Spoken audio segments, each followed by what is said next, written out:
we're going to feature some of those early summer ingredients today and make some delicious recipes with them. So we're going to start off with, this is probably one of the most, I don't know if it's one of the more underrated vegetables. I think it's definitely underrated. I remember growing up and my mom would serve this, and it's like, really? Green beans? But they are delicious, and I think we don't give them enough credit. We can do some incredible things with them. And when you can get some local beans, and these are very easy to grow. Beans are one of the more resilient plants if you're just starting to garden. Try with your beans and your peas. They go pretty quick, fairly fail-proof, and they're delicious, really tasty. So we're gonna make a green bean salad with a little bit of a twist on the dressing. So to prepare the green beans, wash them well, and all you really have to do is snap the stems off. This was my job when I was young, so if you have someone around the house that's watching TV, this is the perfect job to do in front of the television and just snap off an entire bag of beans. Or split them in half and race someone. Yeah, there you go. One of my mom's favorite stories is she asked my dad to clean the beans before dinner, and he basically separated the pod and took out the little tiny beans that were inside. So she's looking at all the pods in the garbage going, okay, I guess we need another vegetable tonight.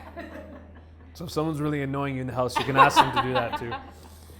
So pretty simple. And what we're gonna do is we're gonna throw them in some boiling water just to par cook them. I want them still pretty tender, so I'm only gonna be cooking them for about 3 to 4 minutes.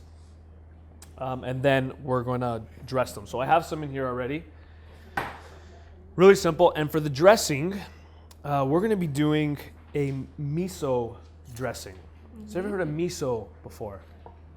It's a fermented soy paste, and you have there's various types that you can get, different colors. So you have this one that we're using, which is a white miso. You can get red miso, you can get the dark miso. Sometimes they even like a yellow miso, and it usually, the difference in the color usually has to do with the fermentation. Sometimes they're longer, they ferment longer. Sometimes it depends on the grain actually too that they ferment with. So typically with white miso, I think they use rice. But sometimes they use buckwheat, sometimes they use barley. That sort of gives you these different complex flavors. It is really, really nice in dressings, especially the white miso. It's full of flavor. We love to use the umami. I don't know if you've ever heard it before. We love using umami. So umami's that sort of savory taste, that mouth-watering taste. So a little bit of miso in there.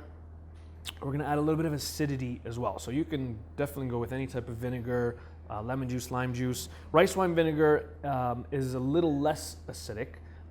So it's nice in dressings that aren't like too powerful. So a couple tablespoons of that. I'm adding just a little bit of Dijon. And the Dijon does two things. It adds a little bit of flavor. It also helps to emulsify your vinaigrette or your dressing. So it helps when you mix it or you blend it, helps the oil and the vinegar and all the ingredients sort of come together in this really nice mixture. So just a little bit of the Dijon. I have some tarragon. This is fresh tarragon, actually from one of our employees' gardens, so I froze it. So it does get a little darker after you freeze it, but it's still full of flavor. Really, really tasty. Freeze it in an ice cube, or did you just freeze it on its own? Just froze it on its own. Yeah, froze on its own. You can do, yeah, you can definitely do that as well. But yeah, this one I just froze on its own. If you do it in the cube, do you have to put oil or anything in it, or not? Just the herb? Just the herb. You can add a little bit of water Yeah. if you want, so it sort of freezes into a cube. And then that's great for like stews and soups. You just throw the whole cube in. Yeah, a little bit of olive oil in there, and I like to go 1-to-1 with olive oil to acid. I like it a little more on the acidic side. I know some dressings call for like 2 parts oil, 1 part acidity, but it's really up to you. And you're not drinking this entire thing. We're dressing the whole plate, and that's it. We're gonna shake it up. I love doing dressings in jars. Christy loves when we have lids on dressing. And And I'll let her shake it up. Definitely make sure it's tight. And then you do your Tom Cruise cocktail impression, as Jeremy likes to say. And you help your dressing emulsify. So it's not like a lot of those store-bought dressings. You'll see funky ingredients on the package. All kinds of gums and lecithin, and those are basically emulsifiers trying to keep your dressing from separating from the oil from the vinegar. So here, like Jeremy said, with our Dijon mustard, it's doing that job for us. And having it in the jar, you can use the extra for another meal. Question? Can you eat it as well? Can you heat the dressing? The dressing if you want. Heat it? Yeah. Yeah, absolutely. Sure. Yeah. Yeah, definitely.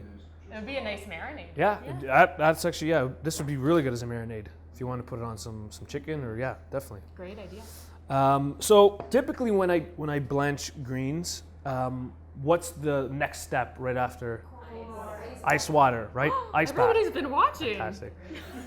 So this is my recommendation. If you're gonna serve this a little bit later, blanch it. Put it into ice water, it stops the cooking process, shocks it, dress it, put it in the fridge, you're good to go. If I'm gonna serve this right away, I actually like it hot and dress it while it's hot.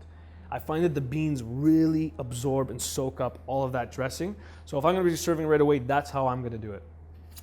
So we're gonna put the dressing, great job, Christy, over top. Just a little bit at the beginning. Don't wanna overdress. You can always add more, can't take out. And as soon as, I can smell that miso and that dressing as soon as it hits those hot beans. Really, really nice. And this is, it's such a quick salad, a little bit different. So simple, but so delicious. Healthy eating doesn't have to be complicated, right? No, guys? not at all. Right, so there is the beans. I'll put just a little bit more on top. You smell that, it in eh? the front row Yeah. now? Yeah. Yeah. It'll reach the back in about 2 minutes or so. Yeah. And then here's where you want to play with like textures and colors, and you can add a bunch of different things. We have some beautiful radishes. These are like different long kind of icicle type radishes, really, really nice. And radishes are in season now. You can find them at the grocery store, find them at the farmer's market. They're pretty inexpensive. And again, another underrated, like we don't use radishes as much as we should. Beautiful color. And then for just a little bit of crunch, I have some toasted nuts. I'm using macadamia nuts, but you can use any nuts, obviously on top. And that's it. Like simple, easy preparation, and we're giving tribute to this amazing Ontario ingredient. So there's our green bean salad. Fresh, amazing produce. You don't need much to make it delicious, right? All right, that's our amazing green bean salad, macadamia nuts and miso.